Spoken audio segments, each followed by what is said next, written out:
Mga kanegosyo, tanungin mo ang sarili mo, bakit may mga negosyanteng umaangat habang ang iba paulit-ulit na bumabagsak? Simple lang ang sagot, pero madalas hindi pinapansin.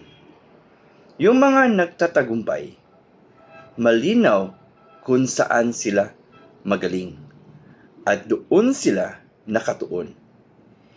Hindi sila yung sumusubok ng lahat.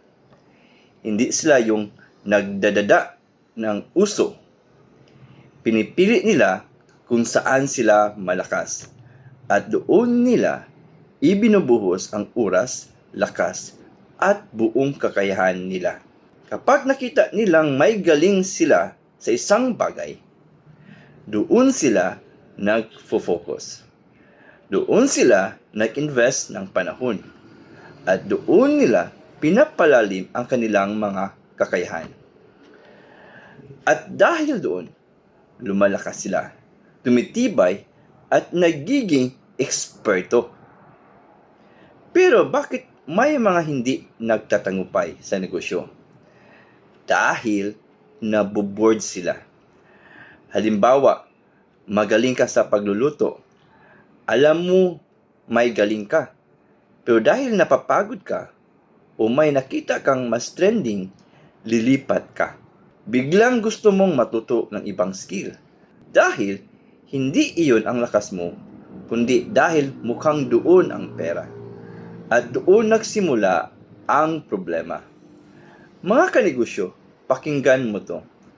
Kapag palipat-lipat ka, hindi ka lalalim kahit saan.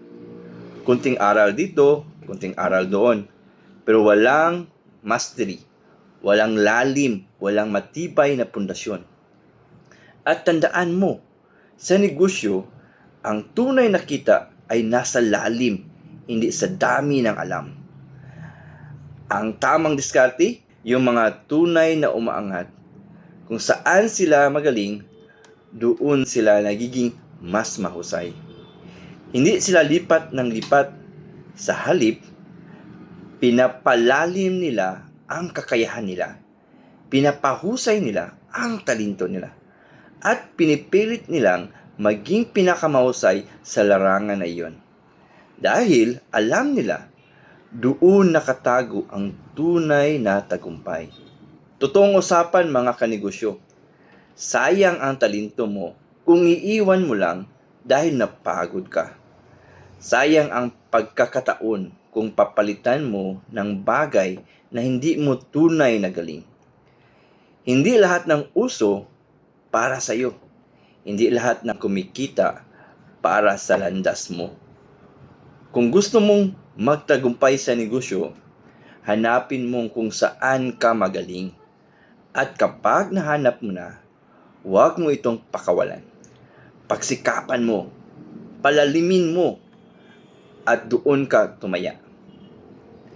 Dahil sa dulo, ang tunay na tagumpay sa negosyo ay hindi nasusukat sa dami ng alam mo, kundi sa lalim at consistency ng husay mo.